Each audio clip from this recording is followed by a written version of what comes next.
what's your emergency? Welcome back to That Weewoo Show, a podcast where we watch and discuss episodes of the ABC show 911. I'm Ellen. I'm Alice. And I'm Bex. As always, thanks to everyone who has been listening to our episodes and has responded to our weird and wonderful questions about life in the US, since we are all from Australia and don't know about American things. We really appreciate all of your help with that. Thank you very much for rating us on Spotify and Apple Podcasts as well. Alice, you want to tell us what happened last week on 911? Yeah, so last week and the week before, I guess, because it's a bit of a three-parter, this one.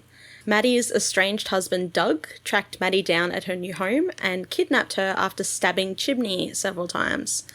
While bleeding out, we got a flashback of Chimney's decision to become a firefighter and his early days at the 118 with the return of the awful Captain Gerard and monster truck lover Tommy. Yes, the monster trucks. And the craft beer. Yeah. Can't forget the craft beer. And the Love Actually. Yeah. In this episode, we are going to discuss episode 13, titled Fight or Flight, which first aired in the US on the 1st of April 2019. And oof. What an April Fool's Day, really? Damn. So the poor 911 fans just come back from a great day of pranking to this. Yeah. Good Lord. I wonder if they were sitting there watching the entire thing going, when's the other shoe going to drop? When's the joke's going to start? Is something going to happen? There's nothing funny about this episode. No, there is not. The official summary for this episode simply says the first responders rally together to search for a missing Maddie. Just one of them. Just one of the missing Maddies. For this episode, we have a very strong trigger warning for domestic abuse, and we'd also like to warn everyone that we, your loving hosts, deal with trauma using dark humour. We absolutely don't want to make light of domestic violence. It is a very serious issue. However, 2 hours of the three of us sobbing into our microphones does not make for good listening for you guys. If you are particularly sensitive to topics of domestic violence, we strongly recommend that you give this episode a skip.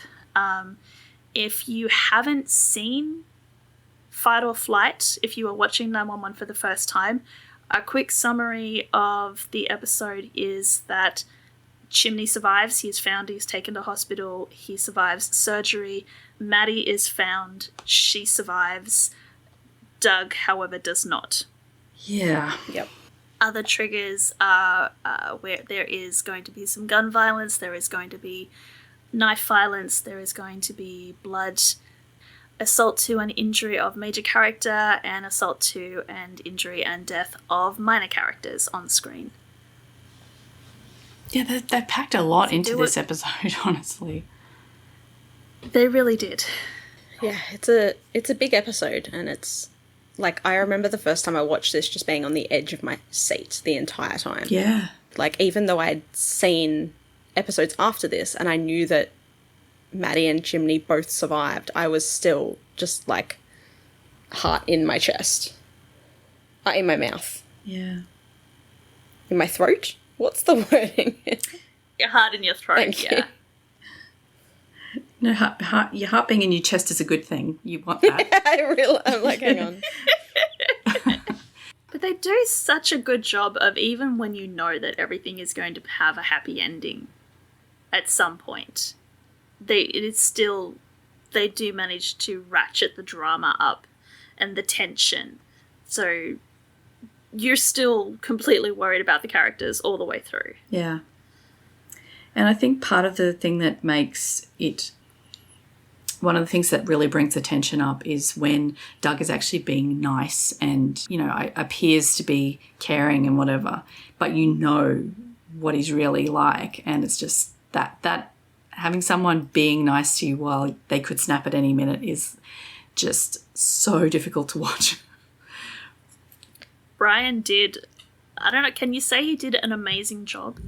He at being was working really hard. such a horrible person. Really awesome villain. Yeah. Yeah. I think they do a good job of, like, showing that they're not evil all the time. Like, there are moments where he's, like, trying to be sweet with her, but, like, she's obviously done, but... Well, I mean, he still thinks, in his mind, he's doing this for love. Like, that's his motivation, even though he's sort of a complete psychopath and it comes out as murder. It's a very strong kind of reaction to have, but I guess some people have that in real life too, which is kind of scary when you think about it. Like, it also shows, like, he's beaten her down so much that, like, she doesn't think she can get any, like, she can find anything better. Yeah, maybe in the past she might have thought that, but I feel like, okay, we're jumping ahead here, but by the time they... now, absolutely, she realises she can do when better, she's on the road and she looks so despondent and everything, but then she does take the opportunity to fight back. So she's actually, you know, we know that her time with Buck or whatever, her time with Chim has given her a spark back, you know. She knows there's better things out there, so she's going to fight. But anyway, yes, we are getting ahead. Let's finally get Chim to the hospital. He's been lying there bleeding on the ground for several weeks. Weeks. Sorry, Chim. For weeks, Ellen. It's been weeks. Oh my God. I feel terrible. So Buck's got home because he lives with Maddie. So he's got home and has found Chim lying on, like, the sidewalk at the front of Maddie's house where he's been for several weeks. No, not the sidewalk, inside, because he had to get inside. He's in the So security door that suddenly so it's like in the appeared out of apartment complex. nowhere. He's in the courtyard. Yeah, in that little tunnel thing between the brand new security door and the aid garden atrium. But yeah, so Buck finds him and calls 911, and Josh answers because apparently Josh just doesn't leave work ever. Well, it's either Josh or Maddie. They're the only two dispatchers. The only two dispatchers, and Sue. Yes, and Sue.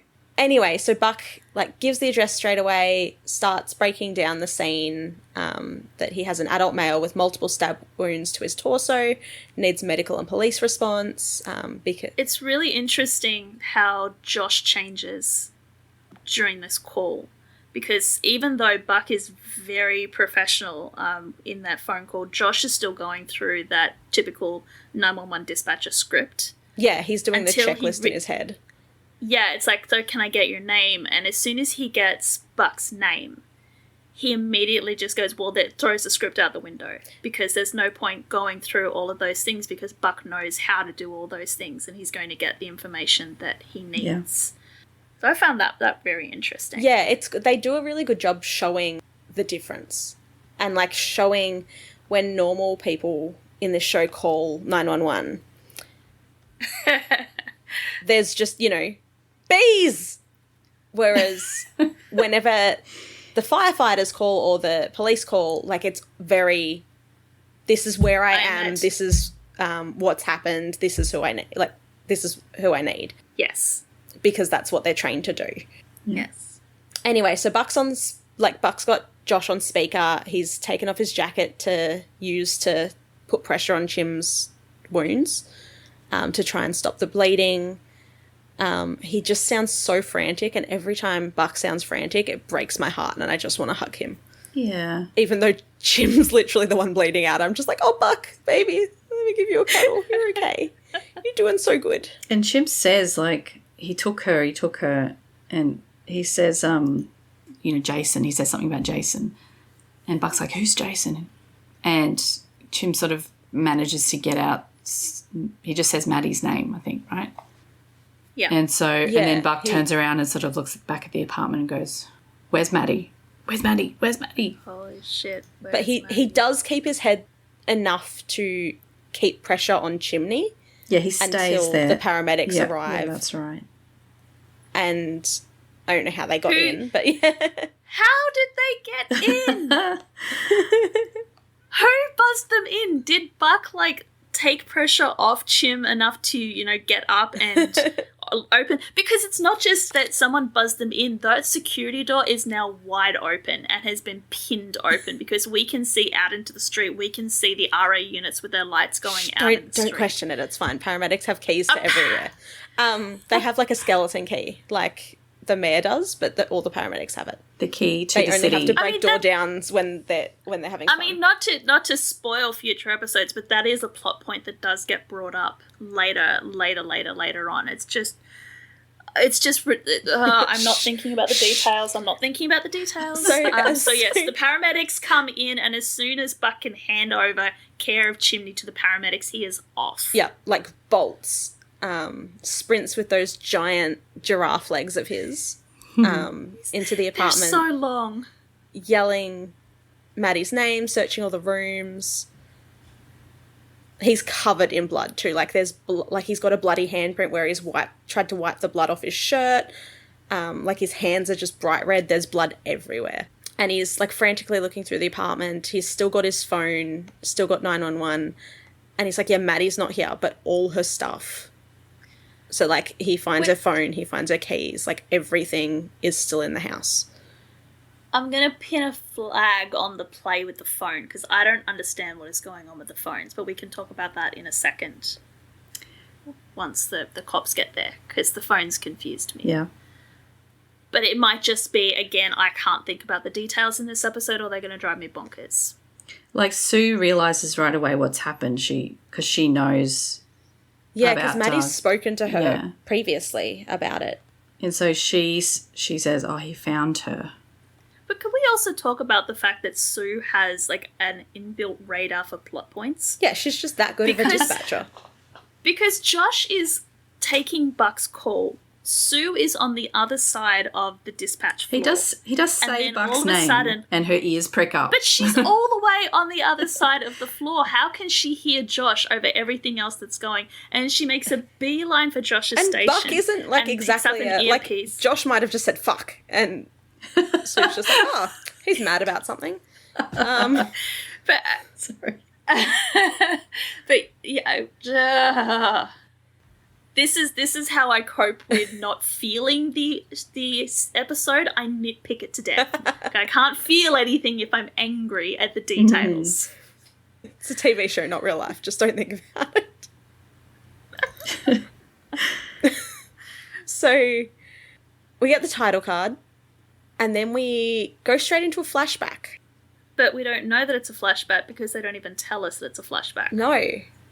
We suddenly we're in this house, which I'm guessing is Pennsylvania, based on what we know about where everybody was living. But it's definitely not LA. It's far too green and far too ye olde, I guess. Yeah. Yeah, and it's like the light is different there. It's like a bit more golden, a bit more... Now burn your eyeballs out bright. It's more... I don't know, rich colours or something like that. It's like... And as soon as that kind of happened and then we saw that it was Doug and Maddie in this house, I realised it was a memory or a dream or flashback because it looked different to real life. So Doug's in the kitchen looking for a bottle opener, and he can't find the fancy opener that he took out a loan for, so he opens a bottle of wine with a knife.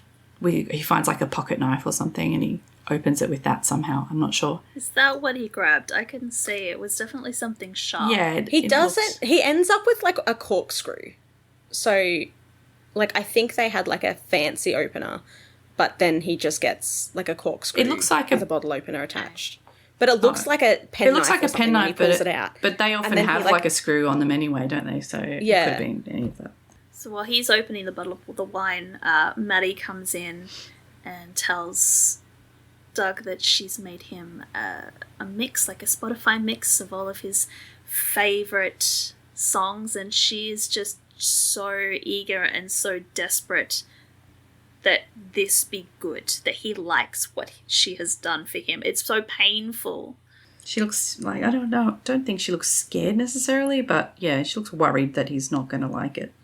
There's a lot of apprehension that if she has got this mix wrong, it's not going to go well for her. Yeah.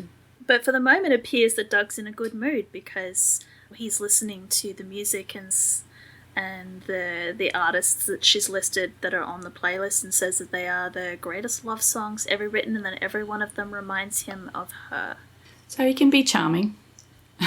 So could Apparently. Ted Bundy. But he's in a good mood. They're celebrating. Yeah, so Maddie calls him sweet. He says that he's the heart surgeon that stole your heart. So I think this is the first time we find out he's a surgeon. I don't think we really find out much about Doug except that he's an asshole. Yeah. So he's a surgeon. He's the chief of cardiothoracic medicine. And he's the second youngest to become the chief of cardiothoracic medicine in the state.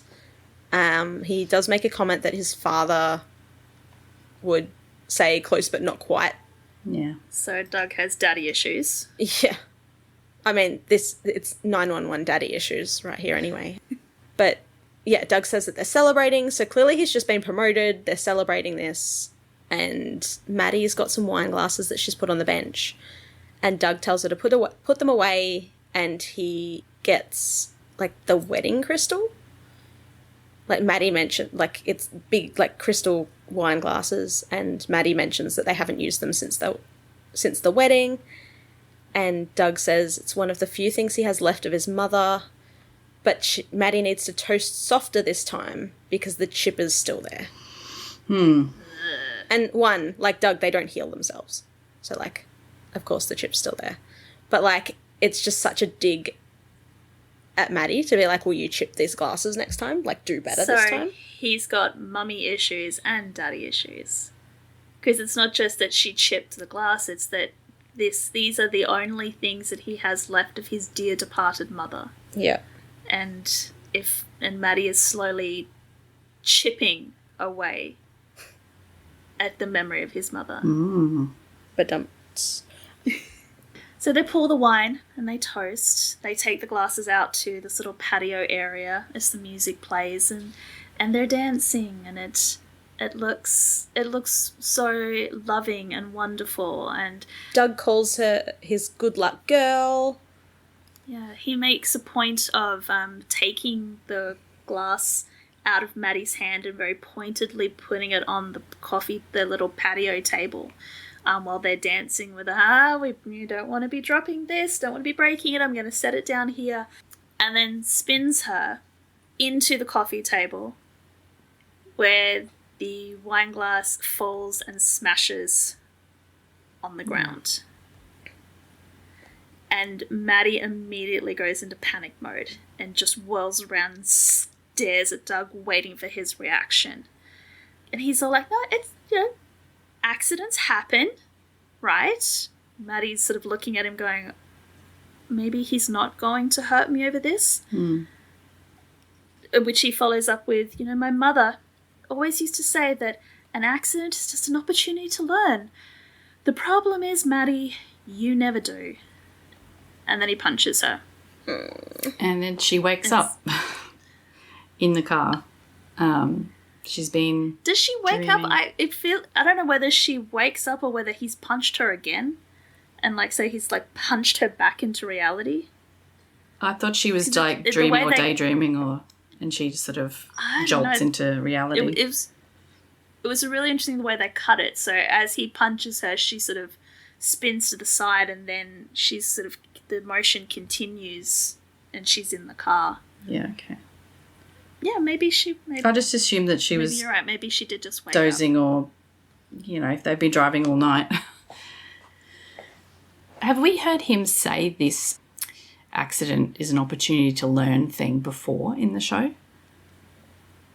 Because I was watching this scene and I had the biggest deja vu. I was like, oh, we've heard this before. And... I don't think we've specifically heard this, but the Christmas episode, he did tell her it's not quite right, but you'll do better next time. Yeah. Yeah, I don't know. I must have been thinking of something else, but I was just like, oh, deja vu. I've heard this before. Maybe I've seen this particular clip or something in a Instagram or something. Maybe. So they're driving. It's still nighttime, right? Yeah, I think it hasn't been that long since he grabbed Maddie. We get a little bit of an exposition about where basically Doug blames what happens to Chimney on Maddie. Yeah, so it can't have been too long, otherwise they would have already had this conversation. So she asks him if he's dead, and Doug just says he's not our problem anymore. If he's not dead yet, he will be. Like, great, Doug. Yeah, like, okay. Then he straight up tells her that Chimney and him were friends. Which is really interesting because that kind of snaps Maddie out of it. Yeah, well, she's surprised to hear. She's that's the point that she kind of, like, she's upset. She's absolutely frantic about Chimney, but as soon as she hears that Doug and Chimney were friends, she's like, wait, something else is happening here. And then she asks, how long have you been here? Yeah. Because this isn't just, like, he can't just say he was mad and snapped. Yeah, this isn't a crime of opportunity. She's realizing that he has been planning this. Yeah. Yeah. And we do get a little bit of, I know we were sort of talking about why was he following Chimney, why wasn't he just following Buck? And he does kind of explain it a little bit. He says that he initially saw her with Buck, so he was following Buck first. Maybe this whole thing still doesn't quite explain that part. But he says that he saw Maddie with Buck and thought Maddie needs some time, give her some space and she'll go home. And then Chimney told me that you asked him out and he realised that he had waited too long. So he was just waiting for her to come back to him and keeping an eye on her in the meantime. But then he needed to get Chim out of the way. Maddie tries to, like, appease him. She's like, no, like, just pull over, we can talk, it's not too late. And Doug has none of it. He's like, it's too late. I killed a man for you. There's no coming back from that. Most girls just like flowers, Doug. You know, you can use your words. You don't have to use a knife. It's one of those fanfic tropes that I'm, like, not into in real life. Yes. This is like Murder Husbands, but worse. But like, it's not sweet and cute when it's happening in real life. No. So we then cut to the hospital, and Eddie's walking through the front doors, and he's like looking around, and he sees Hen, and he's like, I got here as fast as I could. How's he doing? But it just made me laugh so much because he walks in like so slow. He just like casually strolls in. He's like, I got here as fast as I could. It's like, did you though? And like, because like you didn't even run through the front doors. This is like totally not relevant, but he's in his civvies and he looks amazing. He just there's no mustache. I'm very confused as to who this guy is. You didn't recognize him without? No, I'm like, who the fuck is this guy walking in? Hello, like, Hen, who are you talking to about Chimney? This is a breach of, like... I do love how they're all there, though. They're all off shift and they're all there, you know, hanging out to waiting to hear. Yeah, they're really cementing that whole family. But it's nice that they invited the B shift along as well. Yeah, they're all there, yeah. Who's at the 118 then? I have no idea. Like a call comes through and just no one rocks up. Is there a C shift? Like, they're more than everyone who's not on shift. Is it the B shift there or is it the rest of A shift? No one is sleeping in the 118 at all. It's just... Maybe they took the 118 offline. Yeah, I'm assuming they just pulled the... Maybe, yeah. Anyway, so Hen gives us a status. Chim's alive, but he's got a punctured lung and a lacerated stomach. He's lost a lot of blood, so he can't be in surgery yet. But as soon as he's stable, they'll prep him. Then Eddie's going to transition us to the next scene. And this episode, the scenes are so damn short. They are, yeah. It works in this instant because they transition neatly across. It keeps the tension high. Yeah. But can you imagine Ryan gets his sides, and for this scene, he has 2 lines. Yeah. So that's, like, he's got to go on set and do 2 lines. No wonder he walked in, because he's like, no, I'm getting paid for my day. Says his 2 strolls lines and into the hospital. Okay, cut. Right, we're going to move on to the next scene. Like, Ryan, can you go a little bit faster? Oh, hell no. Is Buck there? He doesn't have he's got his slow-mo mode on? No, because Buck's- Eddie goes, because then we who can't- would do something like this? And it cuts to Buck, who is at Maddie's apartment. Right, that's who why he's slow. says it was Doug. Because, and I love that in the group chat before, when you were watching this episode, Ellen, you were railing at, like, why has nobody figured out where Maddie is and what's happened to her? But Buck's got you. Buck's he figured knows it what's out. going on. Yes. He's the only one who's figured it out. But they're kind of treating him like the idiot kid. Because everyone thinks that Doug is still... Yeah, because clearly Doug can't get on an airplane or drive a car. Apparently. Like, no, he's in Pennsylvania. He couldn't possibly get to LA. Like, there's a huge wall up around the city. Like, pfft. But I mean, we Trump weren't never got sure that at the bill, time. remember? We weren't sure how much Buck knew about, how bad, like how far he would go to try to get Maddie back. Like, he probably had some inkling of how bad it had to be for Maddie to want to get out so badly, but maybe that he didn't really realise it would go this far until now. Like, as an older sister, like, there's no way I'd tell my baby brother the shit that exes have done. Like, Yeah. that's just something, they don't need to know. So I'm sure Buck knew parts of it, but not all of it. And it's a big jump from, like, the guy that tossed around his sister a bit to a guy who actually tried to kill what Buck would have, like, essentially a stranger. Yeah. Yeah. It doesn't help that we've got Detectives Marks back here. And if anyone this wanker. is uncertain as to why we're having that reaction, we last saw Marks in season 1 where he basically told Abby that she was being overly emotional. Oh, it's when that she tried guy. Okay. Yes. Yeah. All right. When she was trying to tell him that she witnessed a murder by hearing it over a 911 call. And he's like, no, you're just an overwrought female. Because that was domestic violence too, wasn't it? Yeah. Yeah. Yeah. So this guy just doesn't care. just doesn't get it. Thankfully, Buck's got his parents there to back him up, and Athena is 100% on his side, telling Marks that. Yeah, when we say his parents, we mean Athena and Bobby. Yeah, it's not his actual Bobby and parents. Athena. Those are his parents. What are you talking about? Yeah, Buck doesn't have any other parents. For a while I was like, why the hell is Athena here? And then I remembered that she and Bobby actually, were probably together. Oh, I can guarantee you, like, as soon as Buck got off the phone with 911, He called Bobby. Yeah. and was like, Yes. Pops, I don't know what to do. And then Athena was like, I'm coming with you. He was like, okay. Yeah, and then Bobby's just like, can I invite my actual police officer girlfriend? Because she was in her civvies. I was confused. I'm like, why is she in her civvies? But yeah. Because it's Friday night. It's probably date night. They were probably on a date. Like, they were having date night. Buck And just interrupted that. There is no way that Athena would miss a chance to get her fingers into the pie. Like, Exactly. she was all over it. Yes. Also, she's buddies with Maddie, so she's probably worried. Yeah, she's got a bit of a vested interest in this. Yeah. Yes.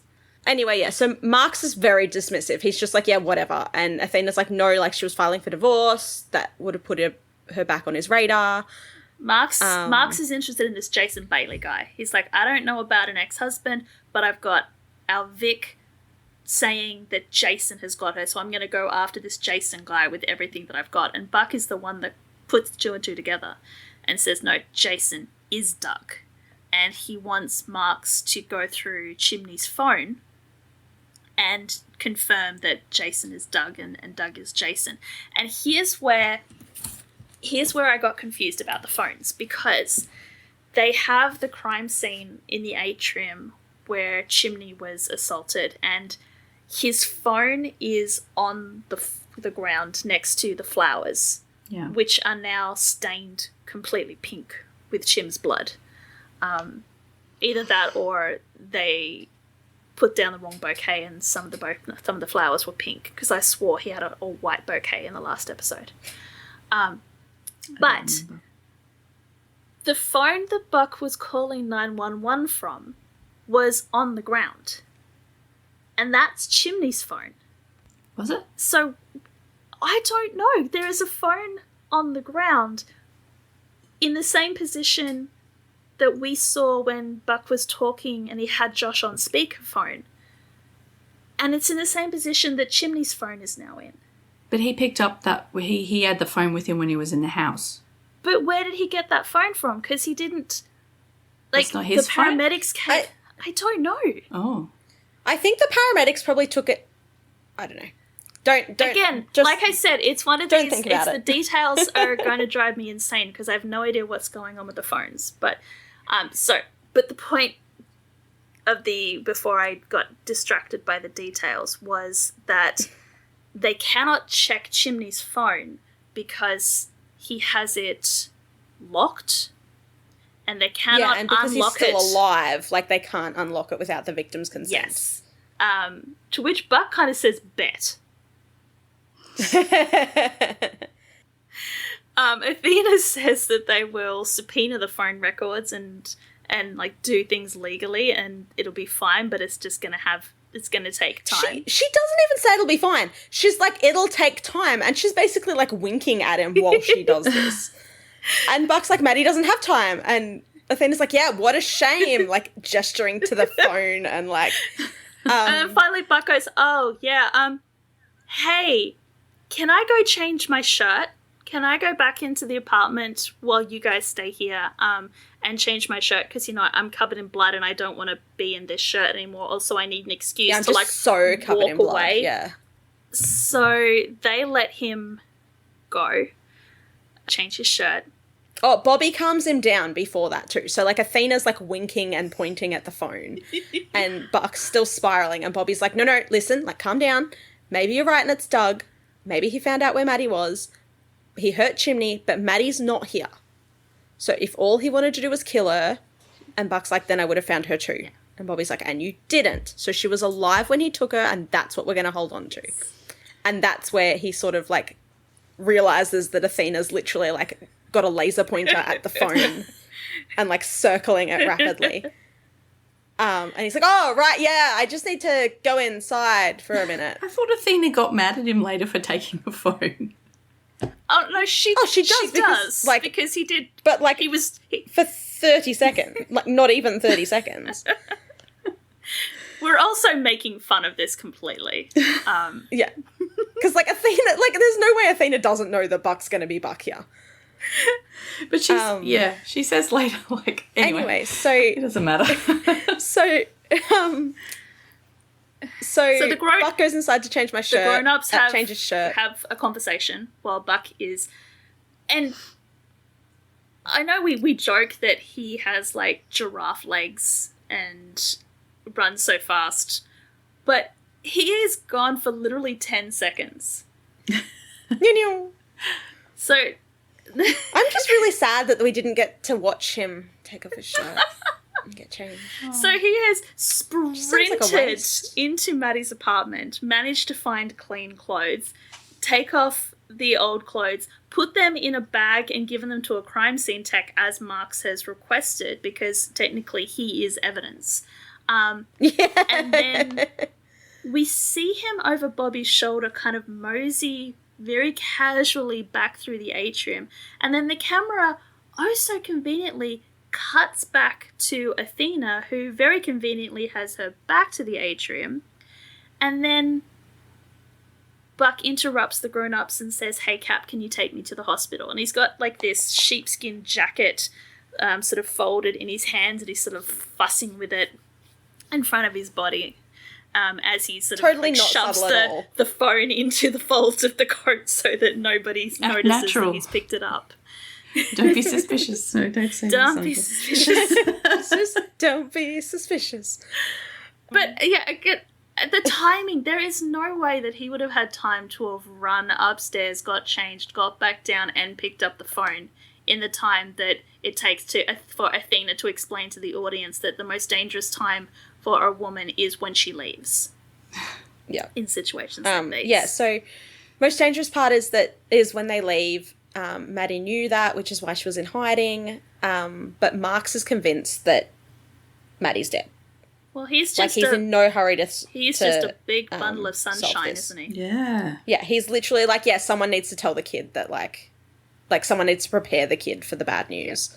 And Bobby's like, okay, like, that's a bit sad. Premature. But he does. Yeah. He says that it rarely ends well. Yeah, so while Dad takes Buck to hospital with, like, his random folded up jacket that absolutely doesn't have a bloody phone in it, Athena asks if anyone saw anything, so there's no witnesses. They're still trying to access her security footage, which is weird because surely Buck would have access to it, and he was right there. Yeah, well, I've got this app on my phone. I can download it. Or... Like, no, I can't without, you know, the victim's permission. And Buck's like, I'm literally standing here giving you my phone. Like, nah, we've got to subpoena it. Got to get a warrant. Got to get some donuts. But yeah, a camera across the street, which apparently they managed to get. I didn't need a subpoena for that one. Caught a man forcing her into his car. So they know that she's been kidnapped, and he's still just like, nah, you know. Yeah, she's probably around. But it's a four-door sedan that's dark in colour. And Athena's like, yeah, it doesn't exactly narrow the search. And then she turns around and realises that the phone's gone. Yeah. Oh, gee, I wonder where the phone is gone. Yeah, when Buck went over to the phone, Athena turned her back on him and, like, looked up at the sky and, like... was like, oh my God, Marks, what's that? And Marks is like, what? Up there, did you see it? What in the world could that be? Oh, sorry, it was some Just- dust on, yeah. It Nothing. was a seagull. Shit. But I do love the one good thing about all these little, like, snippets of scenes is that they do transition wonderfully, because we get Athena going, where's Chimney's phone? And then we cut to Buck in the ICU trying to With Chimney's phone. Opening Chimney's phone with his own thumb. So Buck somehow has snuck into the ICU, even though he's 6'7". Yeah. And like Super stealthy. 99% muscle. Yeah. He has just walked straight into the ICU. He goes over to Chimney with the phone in his hand, apologising to him, and he's starting to try and unlock the phone with his, like, fingerprint, because it was back before, like, facial recognition was a thing. Oh my God, could you imagine if it was facial recognition? Oh, so much easier. Shove the phone in Literally his just face. like, you ain't done. So then a nurse is like, hey, you're not supposed to be in here. Buck, like, in an Oscar-winning performance. A golden raspberry winning performance. Just absolutely Don't let him die! collapses. He collapses on top of Chim, but it's like the, oh no, don't die, please God, don't let him die. All the while, The nurse is like, you have to go back to the lobby. What are you doing? You can't die on me. And then as soon as the phone clicks as it unlocks, he's like, yeah, okay, bye. Because as he's walks folded out with over, a grin on his face. Like, that's literally it. it's so stupid. But the great thing is he doesn't even walk out. He walks like 3 steps away, grinning to himself, starting to scroll through Chimney's phone. And Athena says, Detective Marks didn't believe me. He said that nobody could be that stupid. And Buck sort of looks over and she goes, I said, you don't know Buck. And she's standing there with 2 LAPD officers flanking her. At this point, she's thrown away the laser pointer that she used to, like, circle the phone back at Maddie's apartment. And then Buck ends up in hospital jail. I love this so much. Like, it's such a sad episode. And then Eddie and Buck have one interaction the whole episode, and it just makes the episode the best. The hospital jail so is Buck's just a bench in a hallway somewhere. It's just a bench in a hallway. But an LAPD officer is watching over him. And I think this is hilarious. Oliver is sitting with his hands behind his back as he's sitting on the bench. So every single time I watch this, I think that they I thought he was handcuffed until he... And it's only and then when it turns out he wasn't at all. It's only when he starts gesticulating when he's talking, when Eddie comes in, and I realises, oh no, he's not handcuffed. No, he's just pouting with his hands behind his back. Anyway, so Eddie comes in, and literally just says, so that was a bold move. And Buck's like, yeah, I know. What were you thinking, Buck? I already got an earful from Athena. Athena's probably gone back out there to the rest of them and gone, oh, you'll never guess what Buck just said. So Athena and Bobby are off to the side. Athena's on the phone, and Bobby's just like disappointed dad. He's like, his arms are crossed over his chest. He's just glaring at Buck like, you got my wife in, you got my girlfriend in trouble. Yeah, I know. Now I'm gonna be in trouble. I know the whole point of Bobby being pissed at Buck is that he's jeopardizing Athena's career. Yeah, that's. But it comes off as disappointed dad. It comes off as disappointed dad. And Eddie's like, no, I know what you were thinking. I've got sisters. I would have done the same thing. I just don't know how you thought you were getting away with it. And Buck sort of, like, explains himself. He's like, well, I wasn't worried because, like, police have all these rules, you know? Rules that are going to get Maddie killed. But I'm a civilian. Those rules, they don't apply to me, right? Which he's and not wrong. Eddie just completely deadpans, then why are you in hospital jail? And, like, Eddie Diaz be serious for 2 seconds challenge. Like... Well, he obviously thinks it's hilarious that Buck is in hospital jail. He's loving this. And I mean, Buck is not wrong. Unfortunately, for Buck, the rules that Marks and Athena are working on are very important if they had found Maddie and they needed to put, like, Doug on trial for assaulting Chimney and kidnapping Maddie and assaulting Maddie. If you're just trying to find Maddie, then yeah, the rules are stupid and they're getting in the way. But for everything that comes after finding Maddie, they need those rules because otherwise they will have absolutely nothing to pin on Doug. That's why they have their procedures, yeah. Yes, the procedures might get in the way sometimes, but they are important. Mm-hmm. And the thing is that even though Eddie is extremely unserious, Buck has tears in his eyes. He is, like, obviously extremely stressed. He's so small. Like, I don't know how he makes him that, like, giant frame be so small. But he's absolutely sort of folded in upon himself. Yeah. Yeah, he's literally blaming himself, which is really sad. He's like, yeah, like, I told her to stop running, told her that she could start over, that she'd be safe, that I'd keep her safe. Yeah. And Eddie's just like, this isn't your fault. If she kept running, he would have found her, but then she'd be alone. Buck completely does not believe him. Like, he flounces and sort of throws himself around on the chair. Like, but no, but it is my fault. Anyway, so Athena comes back. Bobby's still just behind her with his arms crossed, being disappointed. Athena was on the phone to Detective Marks, who is not happy with him. Buck broke chain of custody, unlocked Chimney's phone without his permission, so Marks can't use any of it. And Buck's like, look, I'm sorry, okay? I was trying to help. And Athena's like, okay, let's go, car's out front. And Buck's like, you're arresting me? And Athena's like, not yet. Night's still young. So Athena leaves. Buck does, like, a double take between Athena and Bobby. And Bobby just kind of gestures in a well, kind of, go on then. Off you go. And then they cut to Athena, Buck, and Bobby walking through the doors out of hospital jail. Eddie ceases to exist at this point. They've done coverage from them inside hospital jail, and then they've sent Ryan home because he is still in hospital jail. He took too long to walk through those doors. So, like, he's done for the day. So these three walk out of hospital jail. Eddie does not. Eddie is just forever in hospital jail. He's there until Shannon comes to fetch him. Shannon bails him out of hospital jail. Yeah. Yeah, the LAPD officer's just like, where do you think you're going? And Eddie's like, no, I'm not. Buck, I didn't unlock the... Sit back down. Okay, fuck, okay. So, the point of the rest of the scene is that Athena is acting purely as a civilian, and she is going to go and find Maddie, because while Marks might not be able to use any of the evidence that comes out of Chimney's phone, Athena can, and she's taking Buck with her. Yeah, Athena's just a concerned friend of the victim. But before they leave, Bobby gives Buck the parental lecture.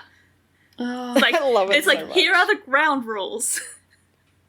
You don't leave her sight, you don't lie, you don't withhold any information, you don't break the law, and you do not do anything that's going to force her into early retirement.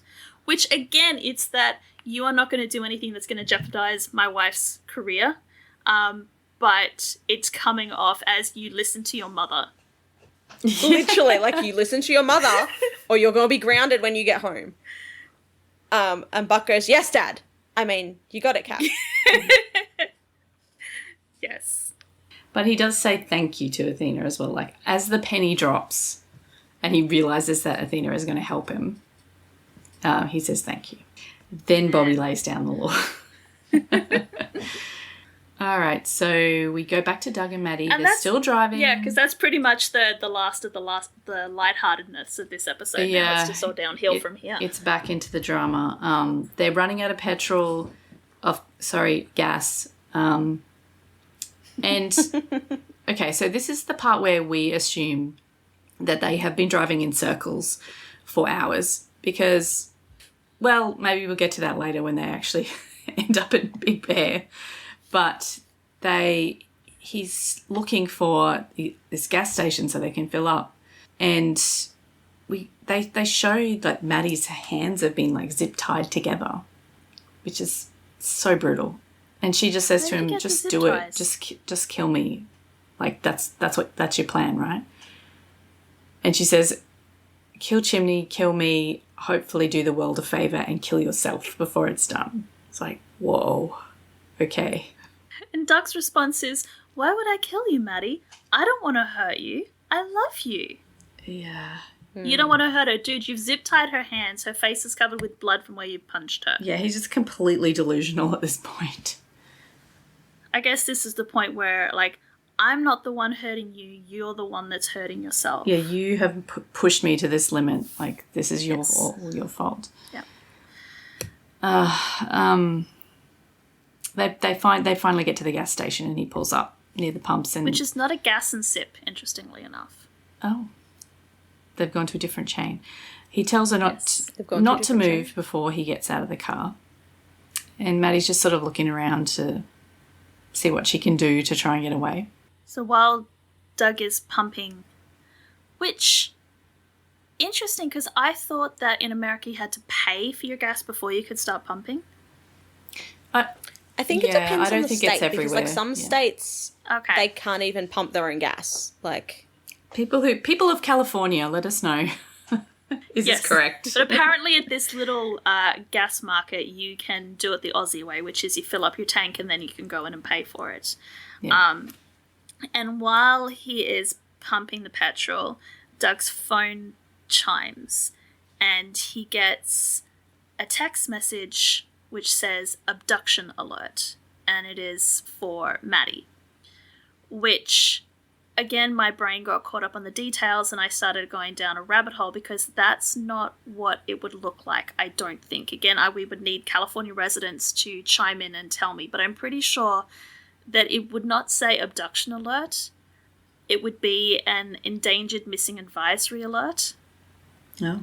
we just have Crime Stoppers on Facebook here. Yeah, well, I was going to say, why would he have got a message on his phone unless he might have been subscribed. I wonder if he was Yeah, he tracking might have it, been yeah. subscribed to some No, person. I did have a look at this. There is the emergency advisory system in the US where things like Amber Alerts, which are for child abductions, as well as severe weather, the government will just push out text messages to anybody within the area.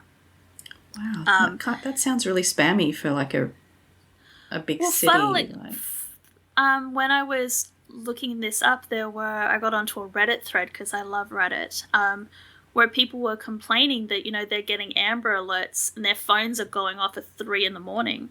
with Amber Alerts, and they're like, you know, I feel for these kids. I wish I could do something to help, but it's 3 a.m. and this kid is like 500 miles away. What am I supposed to do from my bed at 3 a.m. if this kid has been abducted? So it's just an automated warning system that goes out once the police have decided that Maddie's situation warrants an alert going out. Right. But it would not be, I do not think it would have been called an abduction alert. Interestingly, they as well as endangered missing advisory alerts and amber alerts, they also have alerts for hit and runs. They are yellow alerts. Huh. Then there are blue alerts for, I believe that's veterans and first responders, silver alerts for elderly people, and feather alerts for Indigenous people. Oh, Who wow. are all missing and presumed to be in danger. Kind of related to that, because you two live in different states. Yeah. Do you guys have, like, an emergency app? No, not an actual app. Not an app, no, but apparently my phone will give me emergency warnings. Yeah, we do. We've got a lot of the time we have storm warnings from the insurance companies. Like we will get, Interesting. if our insurance company that we're with for our house insurance will send us a text message. They don't have a house. to say, Can't relate. but like totally unrelated to this. A couple of weeks ago, people in the Brisbane area got a text message, like a push text message with a tsunami warning, and Jesus. it was like a test, but they didn't actually. Apparently, they didn't have any warning. Like there was no words on there saying it was a test. So everyone's just like, "What is this?" God. I didn't get one, but we're a fair way inland here, so I don't know. Was it Hawaii that got like a massive... the missile that was on the way to wipe out Hawaii, and it was because someone had pressed the wrong button. I don't know, but they had to I don't even know who was responsible for it, but they had to apologise and suck up so much after that because everyone was really you can't just go sending stuff like this out to everyone, even as a test. So we've got an app called Vic Emergency, which is why what made me realise that it's not for other states because it's called Vic Emergency, obviously. But we can set zones, watch zones basically. So I've got a watch zone for my house and my parents' house, and it tells you any time there's a fire or incidents. Oh, yeah. And mostly it's when the fire brigade have come out. So it'll show a little fire icon, and you just click it and it says building fire. But I live just down from a fire station, and so whenever I hear the trucks go, I'll be like, what's going on? Oh, it's another false alarm at the shopping centre. Oh. But it tells you when bushfires are happening. And the most annoying thing was during the pandemic, it would constantly tell you every day that there was a pandemic. It'd just have a pandemic warning all the time. The Reddit thread that I was in where they were talking about the emergency alerts was saying, during the pandemic it was going off daily and they couldn't shut it off. Yeah, literally every day it'd be warning for global pandemic. And we're aware. Where it's the middle of 2021 now. We got it. And then, people kept, complaining, so they had to, turn it off. But, I think usually if I need to know what's going on, things like that, I just go on our local Facebook page and someone has always answered. Someone's always asking, why is there a helicopter flying around the neighbourhood? Oh, that's because... Always the helicopters. Oh, my God. Always the helicopters. Yeah, I've also got flight radar too, just so I can track the helicopters. But it was clearly a police helicopter the other day. For some reason, a lot of the time police helicopters don't show in flight radar for obvious reasons. But it showed that it was a plane doing circles, and I'm looking up at this helicopter and I'm that's the weirdest looking plane I've ever seen. But also planes can't do circles. They don't circle that easily. Not like that, no. That's not how planes work. Maybe it's a plane from 911. Yeah. But they don't do that either. They just crash into the ocean. Anyway. Let's not talk about season 8. Poor Maddie. No, she was talking about season 1. No, Ellen was. Yes. But, yeah. Okay. I'm confused. Anyway. So Doug has received an emergency alert alerting him that Maddie has been abducted, duh, he knows that. He was the one that abducted her. But it pisses him off because he's like, oh, holy shit, Maddie, are you okay? Apparently you got abducted. because he's realised that people have realised that she's missing. And it's probably, I mean, it's 4 a.m. by this point, but it's probably a bit sooner than he was expecting. So he lashes out in anger and then goes in to pay for the petrol that he's just pumped. And we're going to jump back to 911 dispatch, where Josh is about to perjure himself. Because Athena is trying to find Doug, and she wants to know if you can track people when they call 911. I was confused by how this was working in this scene. I was like, what? Who called why are you tracking, like, who called 911? Like, I was just, yeah. Explain this scene to me. It starts off a little bit like exposition explained to everybody like they're 5, which is if you call 911 from a landline, 100% they will be able to know exactly where you are calling from. If you're calling from a cell phone, you don't get the automatic address, but you can kind of triangulate locations based on you cell have to phone towers request and things like that. the location from the tower, from the cell carrier. And Athena, who is now in possession of the purloined phone, says that she's clearly just like tapping constantly to make sure it doesn't go to sleep. Hypothetically, if this number called 911 and hung up, is your system able to request location data after the call was disconnected?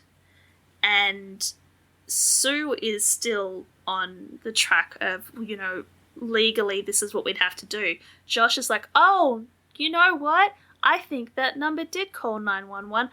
I think I can pull up those records. Yeah, I'm not entirely sure what he's doing there either. Yeah, why? How is that helping them find where Doug is? Like, she now knows Jason's phone number, but he can't track Jason's phone just based on his number. Like, is he hacking into the cell phone, like the cell network? Like, what is? No, he's requesting the location data of Doug's phone. Doug's phone, because he's pretending that he's pretending that Doug called 911. He got a call from that makes more sense. He's like, no, I'm pretty sure I got it. All right. Like he's. I was just like, what? Why is she tracking a 911 call? What is going on here? Okay, clearly I needed to drink a whole lot more coffee before I watched this episode because I just totally didn't get that. So they're tracking Doug's phone, but not legally. They're not allowed to track Doug's phone unless there was reason for them to track Doug's phone. And so Josh is like, yeah, I'm pretty sure this was the number that called me before. Like, there was an emergency call and we need to follow up to make sure that they're okay. So we're going to find the phone. And if they, like, talk to him later about it, he'll be like, I thought that was the number. I must have typed it in wrong. Yeah. Like, well, good on him. Well, he kind of likes Maddie now. Yeah, Sue's not going to forget this anytime soon. So while Josh is bending the truth a little bit, we're going to go back to Maddie and Doug. Maddie has taken the opportunity to rummage through the car to see if she can find anything that can help her. And the best thing that she can find is a copy of the rental agreement, which is just a piece of paper that Doug has shoved into the glove box. But that's apparently all she needs. So she takes the piece of paper and she gets out of the car. And Doug has obviously paid for the petrol. He's come back out and he's like, hey, where are you going? Why are you out of the car? And Maddie tells him that she needs to pee. And he believes her. Well, does he though? Well, it helps that a giant, like, 18-wheeler pulls in to the gas station behind them, so he can't really make a scene because there's going to be a witness. So he pulls her hair down over her face so that, the cashier won't see the absolute mess he has made of her face, and takes her inside. Where she asks for the key from the cashier, who hands it over. It's like the key is on this giant chopping board of a key ring. Yeah. Yeah, it's such a classic gas station bathroom thing. But he grabs the key and puts it down on the counter in front of him for Maddie to pick up. And the cashier has been doing a crossword puzzle because he's trying to keep himself awake as he's doing the night shift. And as Maddie picks up the key, she just so happens to grab the pencil as well. And so when she goes into the bathroom, He sees that she's got blood on her face, and he asks her if she's okay. Oh, her face is all sorts of messed up. The hair is doing absolutely nothing. no. She's got a black eye. She's got bruises all down one of her cheeks. And he's just like, You guys okay? And she's like, yeah. Yeah, it's fine. Yep, just having a road trip. You know how it goes. Yeah, they're on their second honeymoon, Doug tells the cashier. So Maddie heads off to the bathroom. She starts trying to write a message on the back of the rental agreement that she's purloined from the car, and then decides that she's going to try and escape, and starts trying to get the window to the bathroom open. Yeah, it takes a minute for it to open, but she kind of shoves something in there to lever it out of its hole, and it's a tiny window, but she manages to climb out of it. Onto the dumpster that's oh so conveniently positioned under the window, making it really easy for her to climb out onto it. She does fall down to the ground though. But unfortunately, Doug runs straight up behind her. Yeah, he's figured out that she's not peeing in that bathroom and she's taking far too long, and has come around and catches her before she can get too far. But before he can do anything other than sort of growl at her, the cashier has also decided that he needs to step up and do something, and has followed Doug out with a gun. Yeah. The first time I watched this, I was like, yeah, go cashier. And then I'm No, cashier. No cashier. No cashier. No. He's trying to do the right thing. He's trying to save Maddie. He just has no idea who he's dealing with. Yeah. Because Doug goes into charming surgeon mode. He's like, no, everything's fine. I think that I think there's a misunderstanding. And the cashier is still trying to get Doug away from Maddie, and so Doug lashes out, attacks the guy, and we get that classic television moment where they're both grappling for the gun, and the gun is somewhere between their bodies, and then the gun goes off. Except in this instance, there's no doubt as to which one of them got shot. It was the cashier got shot. Yeah. Yeah. And Maddie sort of rushes over there to see if she can help him, and she says, "You're going to be okay. I'm going to call 911 and they're going to save you." And Except then Doug you hear another gunshot and he's dead. Yep. And Maddie just has blood all over her face. Yeah, because Yeah, Maddie was right in front of him when Doug shot him in the... Wherever. I'm assuming he, was a headshot. Oh. I'm assuming it was a headshot. Yeah. I mean, he was pretty much instantly dead after that, so ugh. Yeah. And at this point, I'm just looking at it going, oh my God, so much trauma for Maddie. Yeah, it's awful. Maddie, whose job is literally to save people. Yeah. Yeah. And Just the escalation for Doug as well. He's gone from just, assaulting Maddie to stabbing Chimney and being reckless as to whether Chimney is dead or alive, to recklessly attacking this cashier. And I mean, we can argue backwards and forwards, and I was kind of arguing in my head, maybe the cashier accidentally shot himself, maybe when they were fighting for the gun, it was an accident.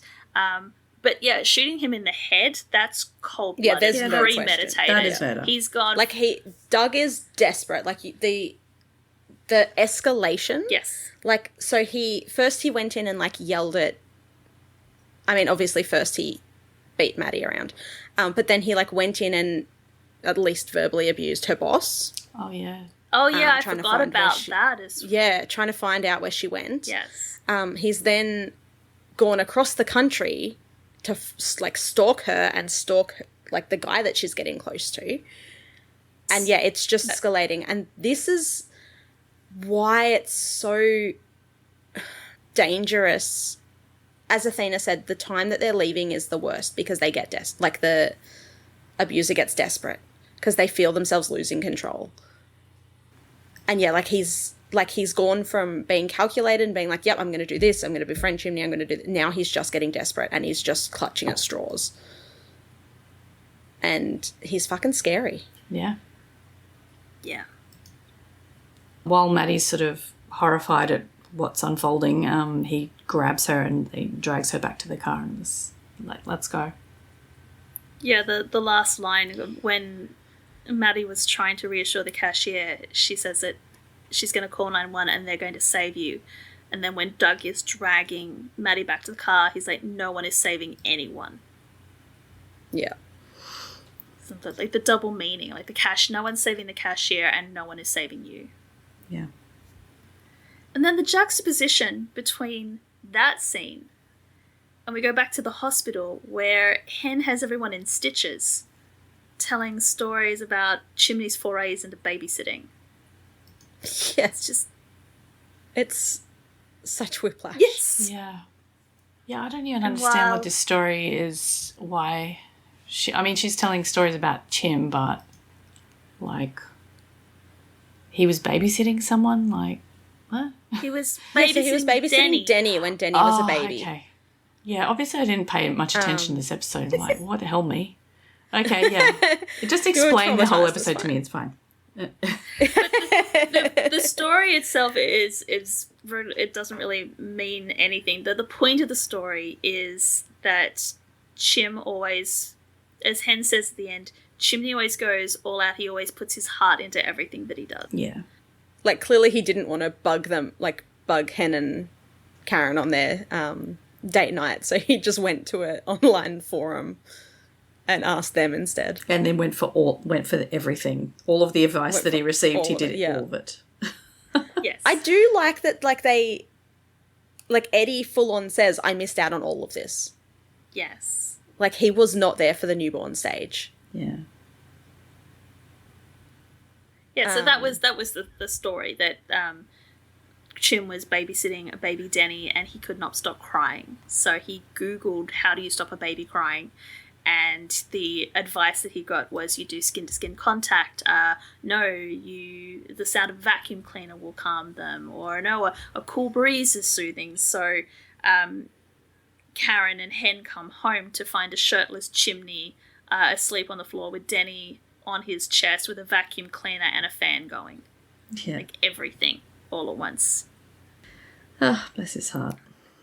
And before we can get any more slightly embarrassing but heart-wrenching stories about Chim, Michael and Harry come into the hospital carrying big paper bags full of food and many, many cups of coffee.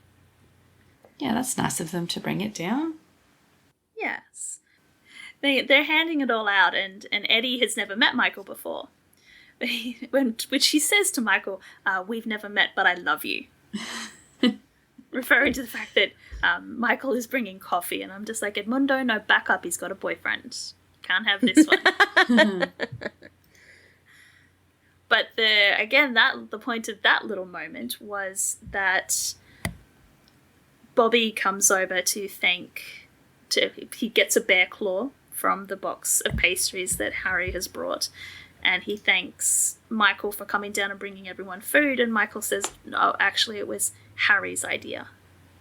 Yeah. And he was worried about Bobby. He was worried about Bobby. Yeah, he wasn't worried about Chimney, he was worried about Bobby. So sweet. So then we're going to have another short little scene with Athena and Buck, where Athena is on the phone to Detective Marks, telling him that they're going to get the location of Doug's phone and just don't ask where they got it from. Yeah. Poor Marks. He's just watching this case crumble in front of him. Yeah, I was wondering how he was sort of, whether he was either just so fed up with Athena at this point or, I guess begrudgingly grateful for some help. He's probably so glad that the case turns out the way it was, because there was no way in hell he was going to be able to actually make a case and prosecute.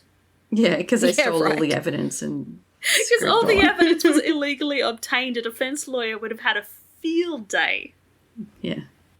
There's not much else to point to that scene. Except that... I mean, it's just...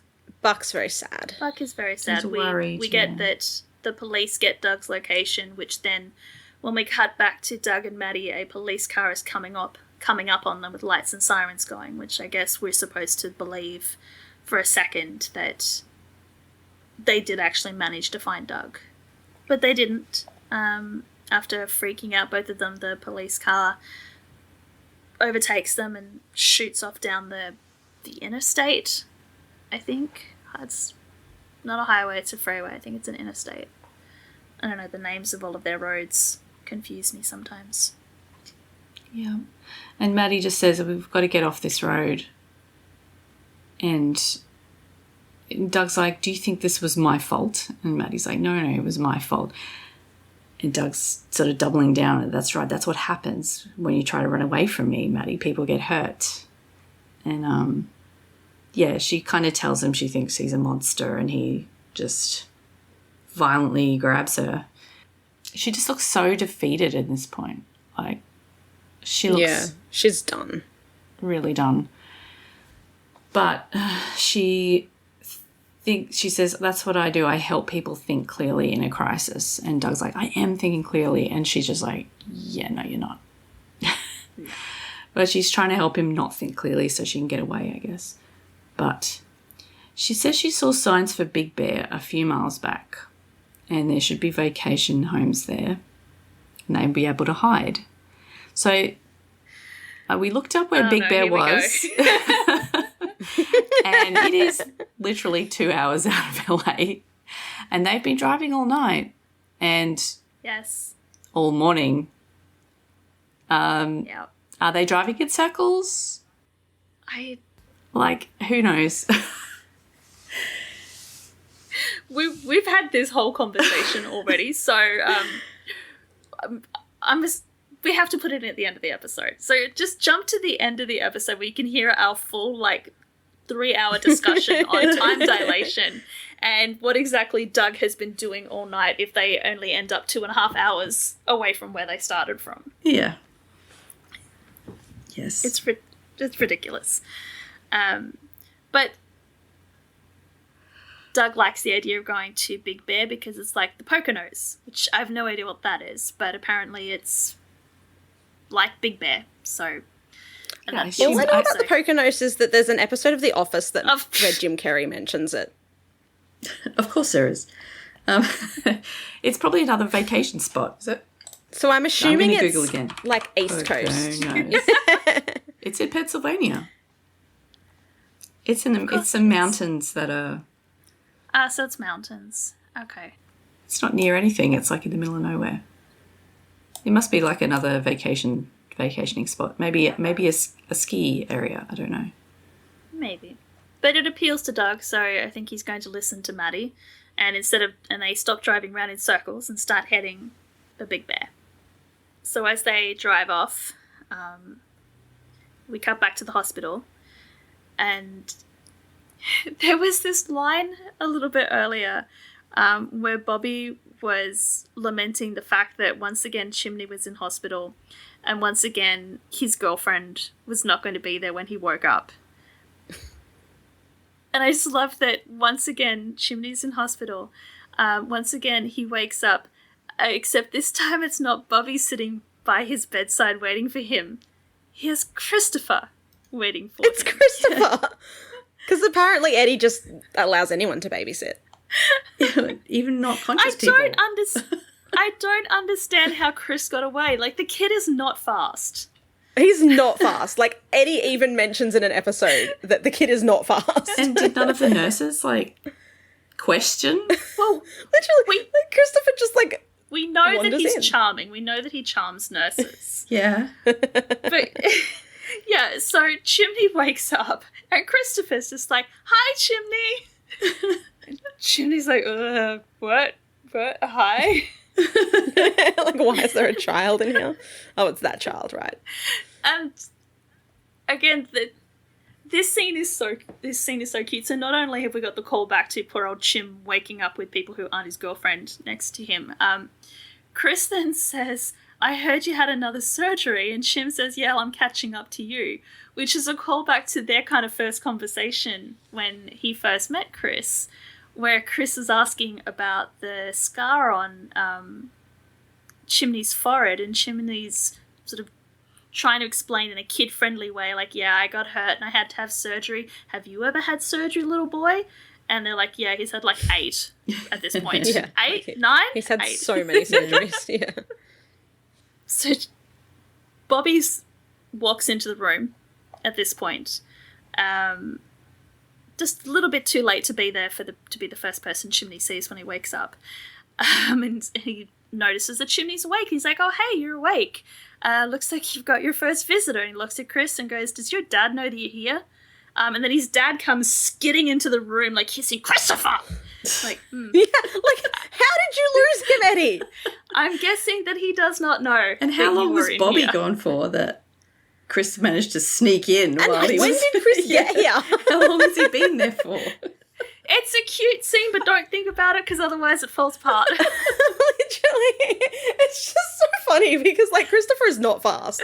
And, like, I even messaged Bex and I'm just like, when did Chris get here and how? And They do Bex is that like, slightly- Shannon dropped him off. I'm like, oh, right, I forgot They that do Shannon do it existed slightly for a backwards minute. because we get the Shannon being at the hospital after this. Yeah. It would have made more sense if but, we like, got that so first. Yeah, that's true, yeah. But the fact that both his parents are in the hospital with him and both of them were just like, where's the Yeah, kid? I thought he was with you. No, he's not with me. It's like, no, we've been in the janitor's closet the whole time. Yes, because they don't Who's talk. watching Christopher? They do things other than talking. Yeah, it's been a hot minute since we've seen Shannon. It's been... So, yeah. Kind of I forgot that she existed, yeah. Anyway, so yeah, Eddie's like, "We were worried about you." Bobby's like, "I wasn't worried. I'm starting to think he's invincible." And Talking Chris about is like Chim. a superhero. Talking about Chim. Like, Yeah, he talking about wasn't Chim. worried Yeah, about yeah. Chris. He was worried about Chim. No, none of us are worried about Chris, apparently. Including both his parents, who just left him wander around in a hospital. They just figured he was charming a nurse. But yeah, Chris very, like, seriously tells Chim not to eat the meatloaf because that's how Chris lost a tooth. But then Chim, after Eddie drags his son out, Chim turns to Bobby and asks the $1 million question, which is, "Where's Maddie?" Which would be the perfect time to cut back to Maddie, but we don't. We cut back to a truck in the middle of... I have no idea where this truck is. But it's... Like, I thought it was like a salt pan, because it's very dry and desiccated, but that's, like, not... I mean, there's those plenty don't of desert exist. around near where Big Bear is. Maybe it's there. Yeah, it's But just it's- like outside of LA, There's just nothing. just desert. Yeah, it's just Yeah, but it's the truck from the gas station that Doug and Maddie were at 4 a.m. And the whole point of this scene is that Doug shoved his phone in the truck's rig somewhere. Yeah. So when they have been tracking Doug's location, they've actually been tracking this truck. Trucking a track. They've been tracking yeah. the track, yes, and have been going off in completely the wrong direction. And that's the whole point of that scene. Mm-hmm. But is that the one thing that they had going for them, they don't have going for them anymore. They do find out about the gas station, though. That the truck did stop at the gas station. So then we're going to go back to the hospital, and here's Shannon. Now we get explains how Christopher got to the hospital. Yeah, these two scenes do seem like they're the wrong way around, don't they? Apparently Shannon bought food for everyone. Yeah, so Shannon's brought pizzas. Because she remembers what it was like to live in the hospital. And she's trying to make it easier mostly for Eddie, but for everyone else as well, as they sort of camp out and wait for news for Chimney. Yeah, I'm not really sure why they're all still there. Like, surely they could go home and wait for a phone call to hear. But no, well, I guess they're all hanging around. Now that he's... And which is another reason why this seems like it's the wrong way around. Yeah, because he's awake. Like, he's awake now. Just go see him. Like, that's a good point. Maybe this scene should have gone first, and then... Yeah, and they just couldn't segue it well enough. It really would, because at the end of this scene, sort of Shannon reaches over and puts her hand on Eddie's, because he tries to tell her to go home, and she says, "No, I'm good here," which would then explain why they're in the janitor's closet and why their son is wandering the hospital unsupervised. Chris just wandered off.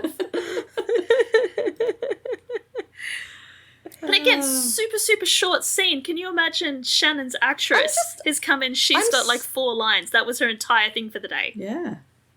I'm still just not over the fact that poor Chimney wakes up and, like, no one's there except a 7-year-old that belongs to his co-worker. Yeah, they're all there. They're all there at the hospital. They're just not in the room with him. Yeah. Yeah, they're just like, "Oh, it's fine. Chris got this shift. It's all good." Yeah, so Eddie and Shannon are doing Eddie and Shannon things. Then we're going to cut back to Buck and Athena doing other things. They have found the much more PG things, because they found the gas station.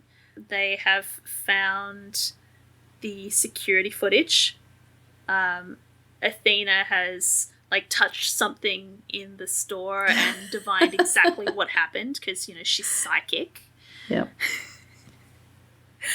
And they have also found the rental agreement that Maddie started to write a note on. So now they at least know the make, the model, and the plate of the rental car. And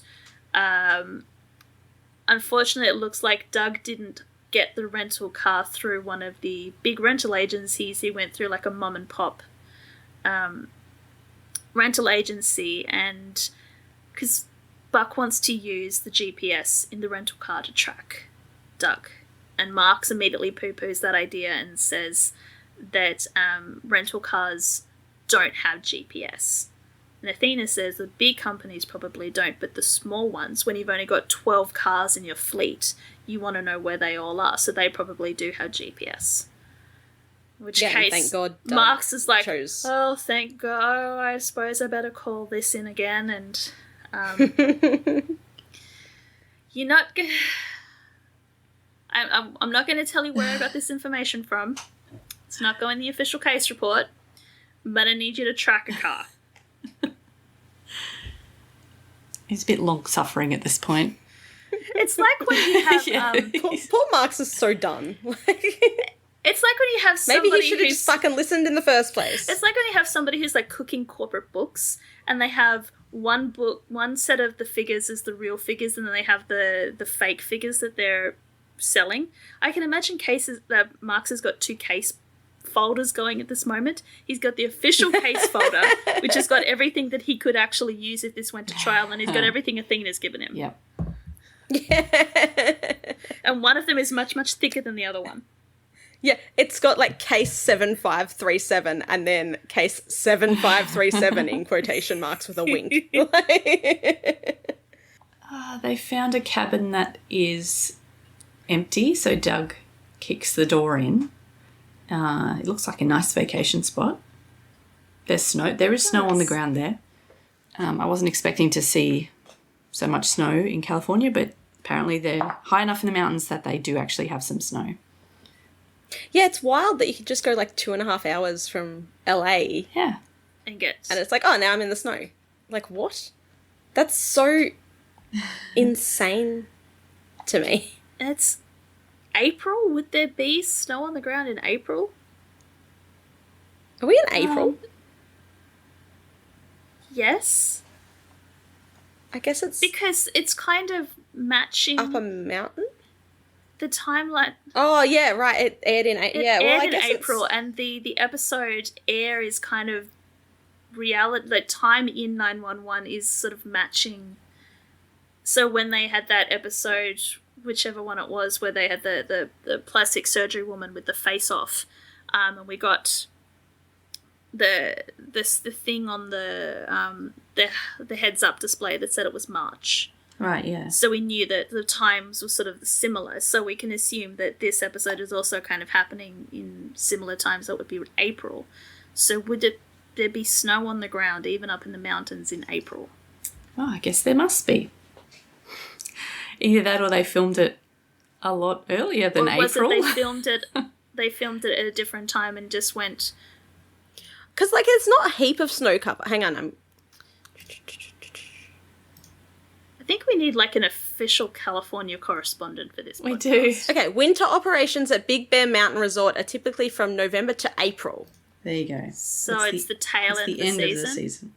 Yeah, it must be the end of and like the snow's not super thick, so like that would track. I guess it's just high enough altitude to... Okay. Just got to be cold enough for the snow to stay on the ground and not melt. What year was it? 2019. Yeah, snow season closed the 20th of April in 2019. Okay. So yes, I will- there was indeed snow on the I ground. will let it pass. It's cold enough that Doug says he's going to make a fire so they can get some warmth, and Maddie is going to have a look in the kitchen and see if there's any food, and Doug... Wait, in the kitchen Where the knives live. He's like, no, you stay here.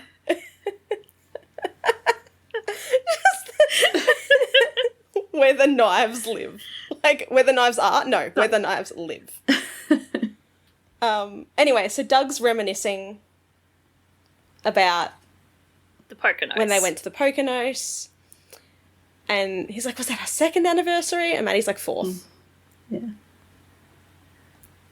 Like, good remembering on the, best relationship of your life, Doug. And apparently he stuffed up lighting the fire and forgot to open the flue, so the whole house filled with smoke and they had to call the firefighters. Yeah, a bunch of hick firefighters. Yeah. And then they have this little conversation about men in uniform. He's like, they're all the firefighters he's trying to impress his wife and that they're all down there flirting with her. What is it with women? They get all weak-kneed over a man in uniform. I'm like, yeah, a little bit. Yeah. Yeah, this is why we're all there. Yeah. So, I mean, I know you're evil, but you do have a valid point, so I'm going to give you that one. Yeah. Maddie's Maddie's response is that she married a guy who wears surgical scrubs. And he says, oh, I guess I'm a man in uniform too, huh? And Maddie's like looking at him going, No, you're really not. You're really not. That does not count. No. But it makes her remember a time when she answered the door and there was a police officer there, and he asked if everything was okay because they had reports of noise, like yelling, and he wanted to check to see if there had been an altercation. And And Maddie answers the door in a turtleneck, very pointedly pulling at the neck, like to get it higher up, hiding whatever, I'm guessing, strangulation bruises Doug has left on her. Yeah. And he says it's a warm night for a sweater, and she just says everything's fine. There's nothing wrong. And then he sort of says if you're in some kind of danger, but then Doug comes to the door and says, everything okay? What's going on, officer? I do like that the police officer immediately recognizes what's going on and changes his story. Yeah. He's like, he just says, we had some reports about cars being broken into in the neighborhood, and I just wanted to see if you'd heard anything. Have you heard anything about cars being broken into? You can just see... Nope, haven't heard anything. You can see Maddie's face just fall in relief. Yeah. When she realises that this guy's not going to call her out or get her into any more trouble. And Doug's all like, oh, no, we haven't heard anything. Have you heard anything, honey? Like, no, I haven't heard anything. And tells the officer to, have a good night and leaves. But the officer stops Maddie and says, I just need you to sign this form to prove that I did a thorough canvass of the neighbourhood in my search for witnesses to the cars being broken into. And he takes the opportunity to tell her that she shouldn't be afraid to run. She should be afraid to stay. Yeah, you're scared of what he'll do if you report him, but you need to think about what he's going to do if you don't. And then we get back to reality, where Doug is trying to convince Maddie that they can be happy again. They can go someplace new and have a fresh start with new names, become new people, and new Maddie will forgive new Doug and love him all over again. He just knows it. Maddie doesn't seem convinced. No, she gets up and walks away from him at this point. Yeah. But it's all a cover because she walks over to the fireplace and then turns around, puts her back to it, and one hand starts to grab one of the pokers hanging on the stand next to the fireplace. And then she whacks Doug across the face. Yeah. Yeah, she does. It grabs his face and, like, he's got blood all Yeah, over because it's not just like a straight metal stick. It's got this little hook, like secondary hook on it, which I'm guessing has just ripped him straight across as she's slammed it down across his face, which good for her. Yeah, so she whacks him and then sprints out of the cabin. Yeah. And then Doug takes off after her.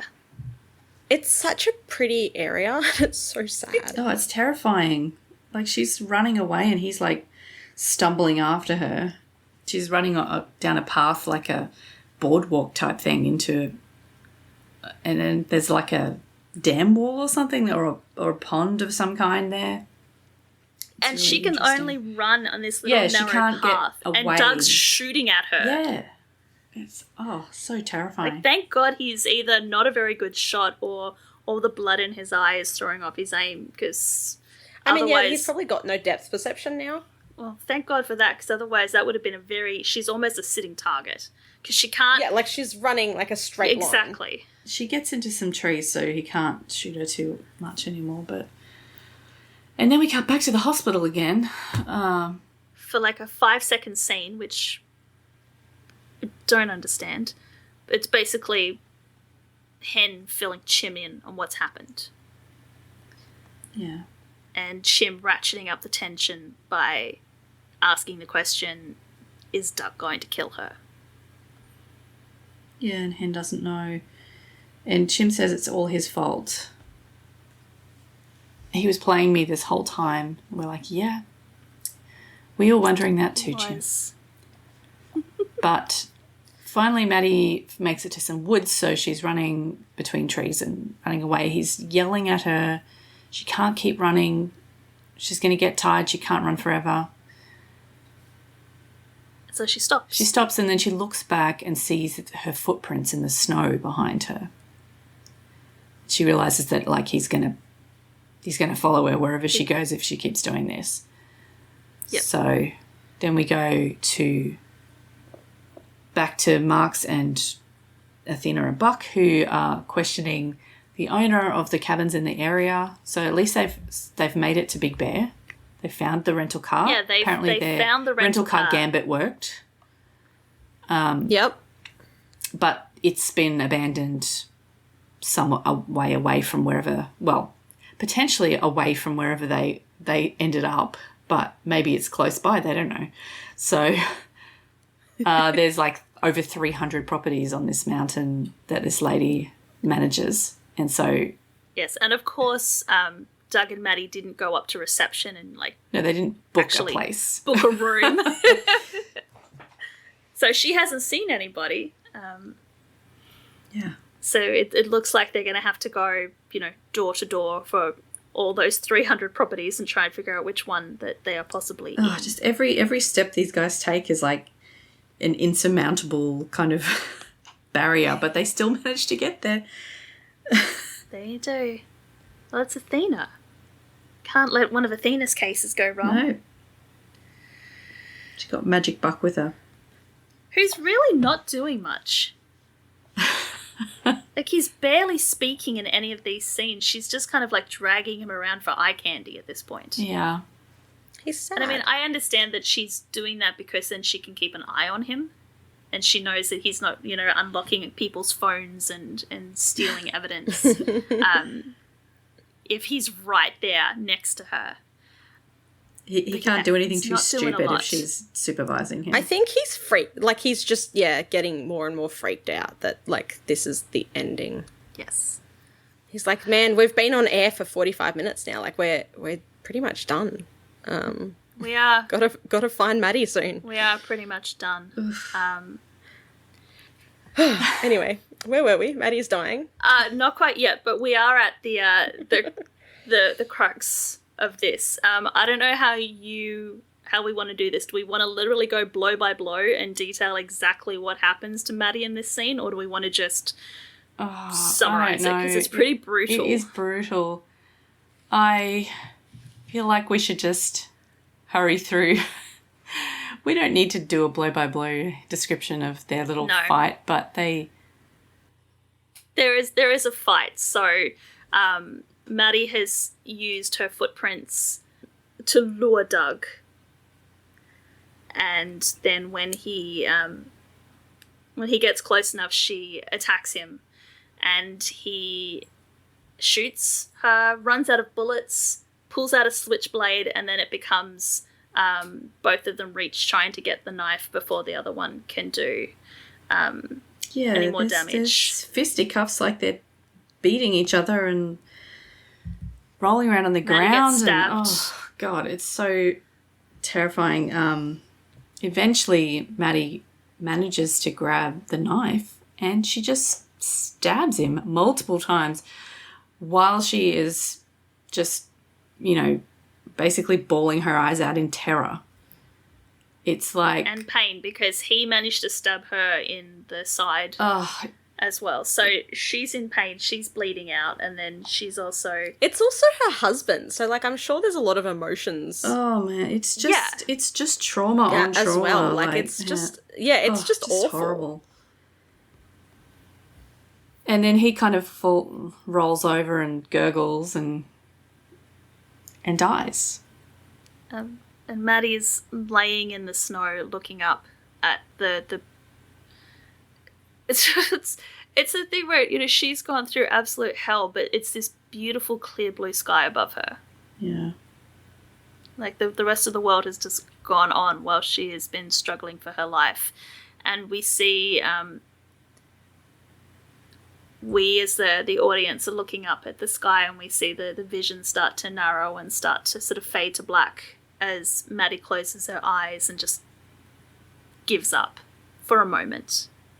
And as she sort of starts to pass out, we flash back to that night when the police officer came to investigate their fight. And we get the second part of that night where the officer leaves and Maddie has to go back inside and face Doug.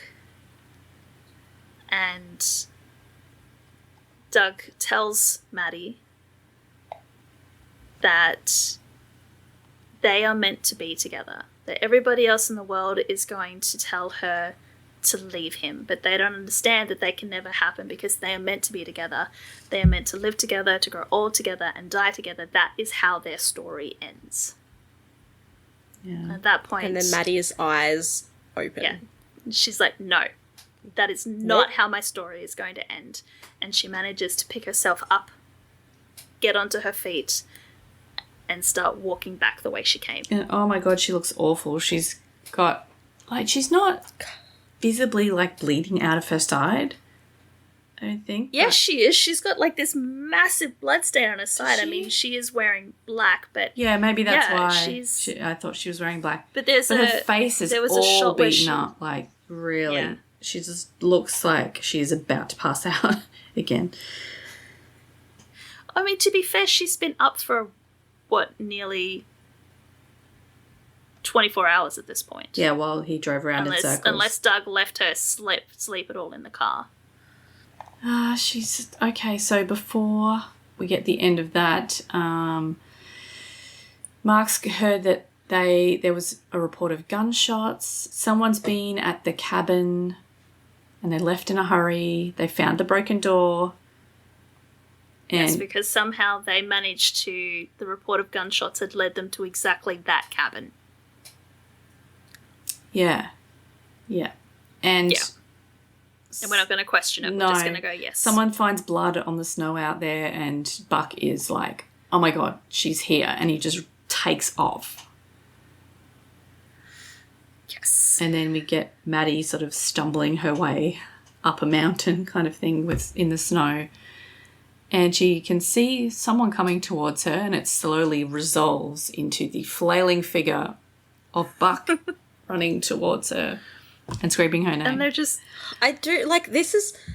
Like, I'm sobbing during this, like, reunion, mind you. But I love Buck's, like, flailing run when he's running towards... Like, it's like his panic run.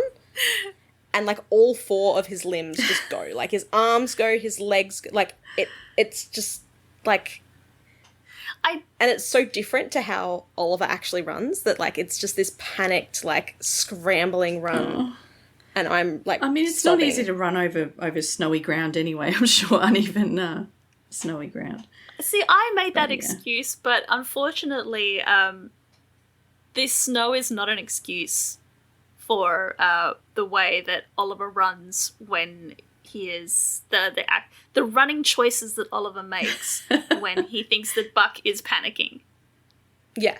Like, it's a total different run, and you'll see it a lot during the series. Oh, Ellen. No. There's more panicky moments. Oh, there's so many more. Yeah, this is like... But, so we've got, like, cartoon Buck flailing down the mountain, screaming Maddie's name. You've got Maddie screaming Buck's name back at him. It's like the most morbid game of Marco Polo. Yeah, this is another point where I was like, why does she call him Buck again? Because that's his name. Yeah, but like, she's his sister. Yeah, but it's her last name as well. Yeah. But that's his chosen name. Yeah, I know. Yeah. So he wants to be known as Buck, so she is going to respect that decision, and she is going to call him Buck. It just made me laugh. I mean, not laugh because I'm, deeply hurt by this episode, but it occurred to me. That, yes, she should have been saying Evan. Yeah. But eventually they sort of collide and Maddie absolutely just collapses once Buck has her. And she's sobbing and I'm sobbing and Buck's sobbing. She just starts sobbing and she's like, I didn't give up. I didn't give up. He's like, no, you didn't. You made it. And everybody collectively loses it. Yeah. Right, where's the next short scene? Oh, it's like 2 lines.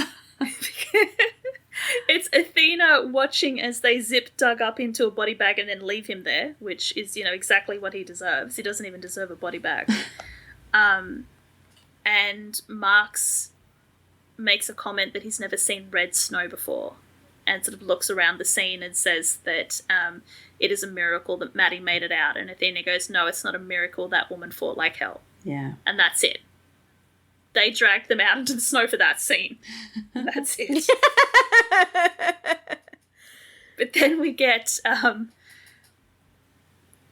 possibly the most confusing scene, which is Maddie and Buck in the back of an ambulance. And no, I didn't I seriously thought it's called an ambulance. Thought Bex was having a stroke while she's like writing the notes for this. And I'm just like, Bex, that's not how you spell ambulance. It is in this instance. Yeah, I saw that. I was like, why? Yeah. So apparently ambulance, and which for those of you who have not seen this spelt out, it is AMUBULNZ. It is the German word for ambulance. And they are basically a private medical transport company. They tout themselves as being the Ubers of ambulances. It's basically a private ambulance company. So I'm guessing that it was possibly the only way that they were going to get an ambulance up to Big Bear. So they've got Maddie in the back of an ambulance, which is this lovely little light blue colour. It's very sort of Tiffany blue. Yeah. It's very pretty. It looks very poetic as it's winding its way back down the Big Bear windy roads. But yeah, it's an ambulance. Yeah, so Buck's trying to keep her awake. Like, she's, obviously suffered massive blood loss and trauma, and he's just like, nope, keep your eyes open, and trying to distract her. And he's like, hey, you think you had a hard day? Athena and I have been running all over the state looking for you. I wasn't dressed for snow. Maddie's like, I wasn't dressed for snow either. Poor Maddie. She's like that's out of everything that's happened, that is the cherry on top. That is the straw that broke the camel's back. It's that all this happened and she wasn't dressed appropriately. But at least he got a smile out of her. A little smile. Yeah, that was the point of it. So Buck tells her that Athena said she'd call Bobby and let everyone know, and everyone's going to be so relieved, and Chimney most of all. And then Maddie just goes, Chimney's alive? And I'm sobbing. That got me. I was like, oh, she's so relieved. Because she really thought that Doug had the whole time she's just him. thought that yeah. Oh, poor Maddie. She's been... I'm really interested to see how they deal with this afterwards, because if they just kind of brush it off like the way they brushed off Bobby's suicidal tendencies so far, I think that would be really sad. But I don't want her to suffer, but, she's been through a lot. Anyway, I know you're just sitting there going, yeah, you'll find it, girl. I'm just sitting here nodding going, Yep. Yeah. Anyway, we go back to the... If you weren't crying before, everyone is going to start crying now, because the music supervisor decided that Adele was going to be the perfect song to take us out for this episode. Yeah. It's make me feel your love, make you feel my love, whatever it is. Something love, something sad, something beautiful. And we're going... And we're in Chimney's hospital room. Yeah, he's getting pretty sick of being cooped up in hospital. But it's only been a few days. The nurse says, maybe your friend can distract you. And Maddie has come to visit him. Yeah. It's so cute. He's so like, aren't you supposed to be in hospital? She's like, I love it. Are you supposed to be in hospital? I am in hospital. So cute. She got herself transferred to whichever hospital Chim is in so that she can be with him as she recovers. Yeah. She gets herself out of her wheelchair and just to sit on the side of Chim's bed, and Chim just looks absolutely devastated at the sight of her. Yeah. And she tries to reassure him and says, no, everything is going to heal. I'm going to be okay.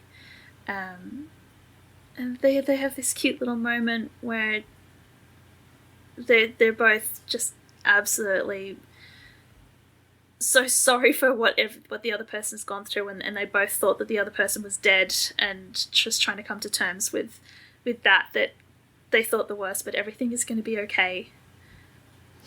It's like a happy ending, but not Chimney says you're okay, and Maddie says we're okay, and then she leans in and kisses him, and I don't know how many times I've watched this episode, and it only clicked that that's their first kiss. Yeah.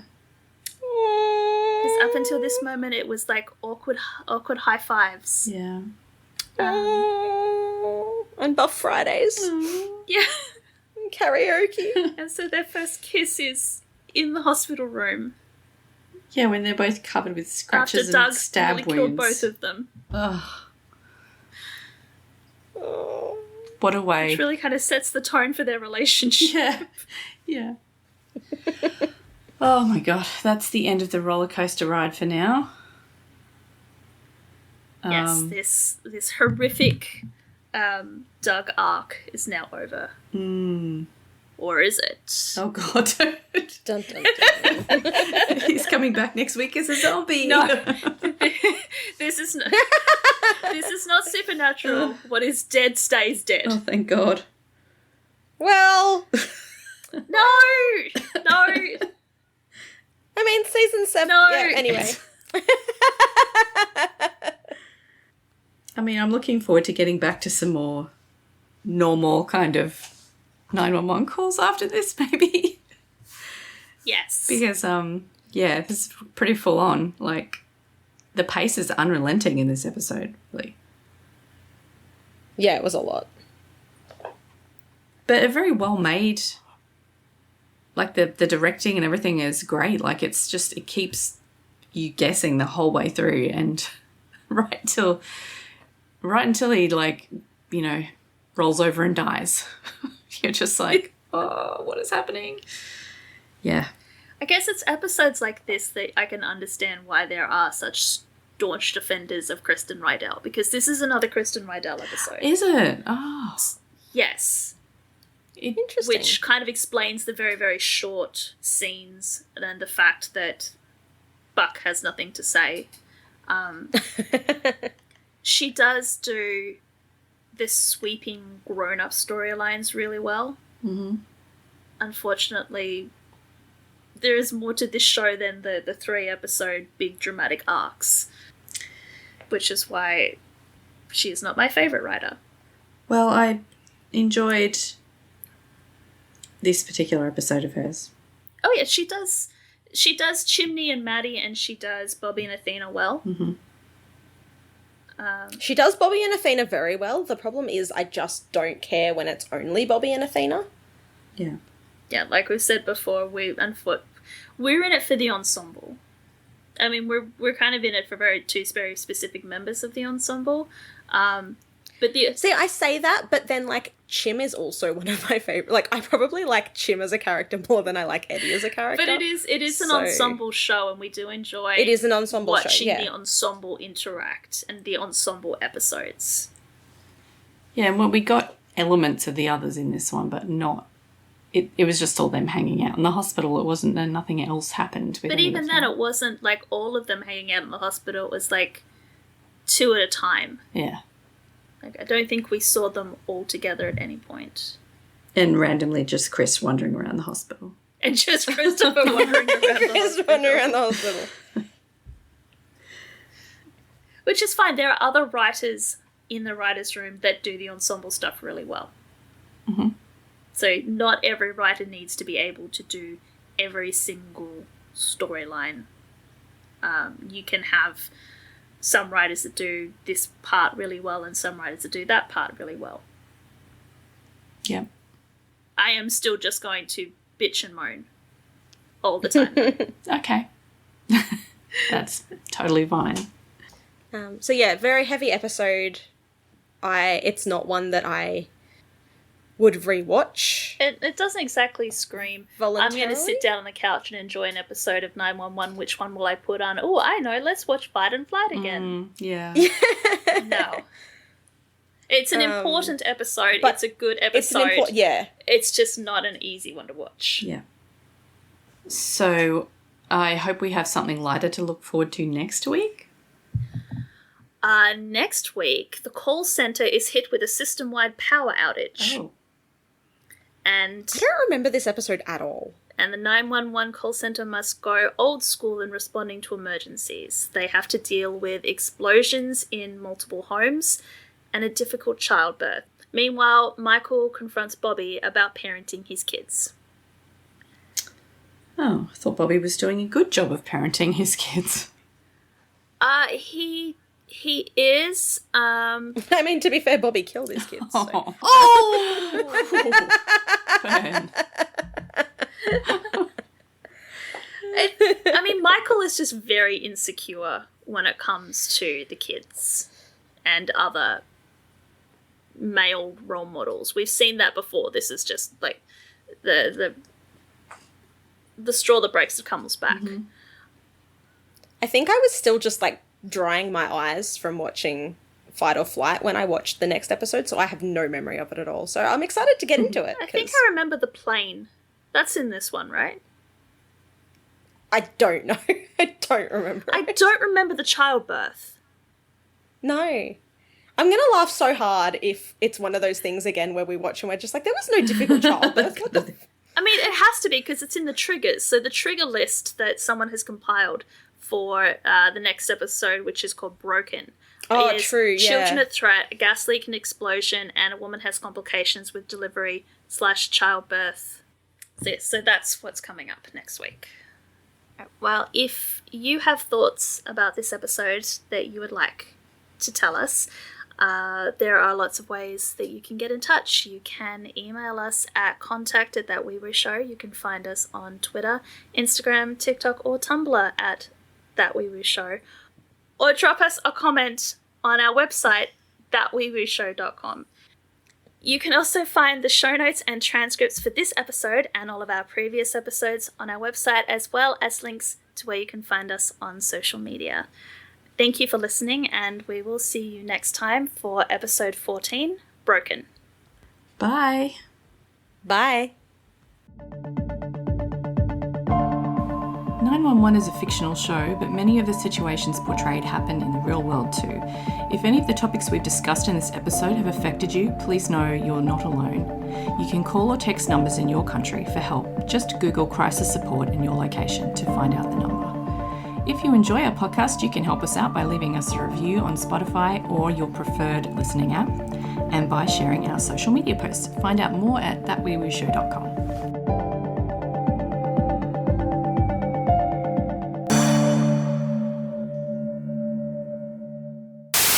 Just say, chimney is no longer bleeding out.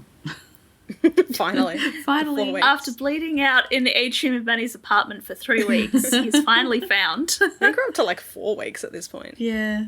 It was a while. I'm so sorry, Jim. And also Maddie, because like she was driving the long, slow 2.5 hour drive to Big Bear over 3 weeks. Wait, so it's 2.5 hours from LA to Big Bear? Yeah. But Doug It seemed like they were driving all day. But Doug grabbed her at 6 o'clock Friday night? Yeah, and then they're 'Cause still they driving, were- during the daytime? Like, They where were, they going? and when they stopped at the gas station, that was 4 a.m. So that's 6, 7, 8, 9, 10, 11, 12, 1, 2, 3, 4. That's 10 hours of driving. She definitely said Big Bear, right? In the thing, there was a turn off to Yeah. Big Bear. Yeah, that is it's in the mountains, right next to LA. So where were they going? If they were driving for a whole day. And they were driving through desert, which is on the other side of the mountains just there. Yeah. So it took them So unless the traffic was just really super bad. at 4 a.m. Yeah. Well, It is LA. They're busy. But then it took them 12, 13 hours to get there, but Buck and Athena got there. I mean, they had to stop and shoot a convenience store. yeah, but they were only there for surely 15 minutes. As long as or it took whatever, Maddie it to wasn't- pretend to pee. And it was dark then too, right? It was 4 a.m. Yeah. Because that's what time the so-called adult Amber Alert came through. Right. Yeah, well, Google says 2.5 hours, so... Oh, I do not trust 911 with time at all. So I am fully willing to believe that it did take Doug and Maddie that long to drive just because they got stuck in whatever time loop stops Eddie from being able to put on a shirt in any kind of reasonable time frame. I mean, I was fully expecting them to have driven to, Colorado or something. You know that shot where they pull the trucker over because Doug's hidden the phone in the truck, and it's just this really long shot across. I thought they ended up in Utah. Yeah. So I thought that was the salt pans. Just in Utah. I mean, there's a lot of desert. How the hell did they between get down LA. to Salt Lake City? It's just 2.5 hours out of the city. I don't know. To drive from LA to Denver in Colorado is 14 hours. Oh, Jesus. Okay, that's probably not as... And, like, Salt Lake City is less than that. It's like... at this time of day, which is, like, early in the morning. It's, like, the middle of the night over there at the moment. Yeah. Salt Lake City is only 10 hours. So it would make more sense for them to have gone over there. And then looped back around to get to the mountains? I don't know. I'm going to say that this is yet another one of, this location is going to be amazing for shooting on. It's going to look so good on screen. We don't give a fuck how they get there. They're just going to get there, okay? They're just going to drive all day and all night and then all day. All night and then all day. And then they're just going to end up, like, right outside LA. Oh my God, it's literally just right outside Riverside. Like, what the fuck? Oh my God. That's going to be a new level of 911 with their time-related. I mean, if she hadn't mentioned Big Bear, I would have bought it. Like, I don't care where they ended up. It had some snow. But because they specifically named something that you can look up and you can use as a point of reference. Yeah, now I'm annoyed at them. Okay. Well, I mean, people who are from, well, who know the LA area better than we do would have picked it up probably straight away. But Oh, it's near Joshua Tree. Isn't that where the big earthquake was? yeah. Yes. Yeah, like, I feel like it'd be, like, if they got to, like, Mexico. That'd make more sense if Doug was trying to take her across the border. Yeah, right. This is actually... But no, I let's love just this. go to If you a log cabin in the snow. If you go down to the border, like south of LA, southeast of LA, and that city in Mexico is called Mexicali. But on the other side of the border, it's Calexico. It's like they've mixed up the two. Oh my God. California, Mexico, Mexicali on that side, and Calexico on the other side. That's awesome. I can... All the outtakes are just us looking at I'm random just place like... names on the I'm a Google map Maps. nerd. Yes. Something GPS, yeah. I kind of, you know, when they have like Bugs Bunny cartoons and they would track where Bugs was going, and you get that map and you get the little red line just sort of following him. Yeah. Should have taken a left at Albuquerque. If you did that for this, it'd just be Doug like driving around in circles. Yeah. And then all of a sudden just going straight up to Big Bear. I mean, he could have, I guess. I mean, they didn't know they were being followed until, like... Oh, until he saw didn't he hear at the gas station, he heard something about, or he got a notification about it, the alert? Yeah, they got the so-called abduction alert, which is not an actual thing. Okay. But we can get into that when we're, actually in the sorry, episode, because we actually haven't started yet. I'm going to have to add this in somewhere. If you go back to Big Bear Lake, Yeah. if you go west from there, Yeah. there's a thing called San Bernardino. Yes. San Bernardino. And there's okay. like a big, like, circle-y intersection thing that just goes around. You think that just... I'm pretty sure he was just driving around that for most of the time, looking for a gas station. And then Maddie's just like, you know what? Just, like, on your next loop, let's fucking go up the mountain. Like, I'm so fucking bored of San Bernardino. She's getting car sick. Oh, poor Maddie. She looks so sad in this. Oh, okay. All right, let's start the thing and then we can... So the outtake for this episode is just going to be us discussing, like, mapping logistics. Yeah. And then someone from LA is going to be like, do you know how long it takes to get out of LA? Like, it takes it 17 days. Like, even just to get in the out middle of the LA. night, it's going to take you all night to get out of there. Oh, Like, sorry, we live in Australia where there's like 3 cars on the road at any given point.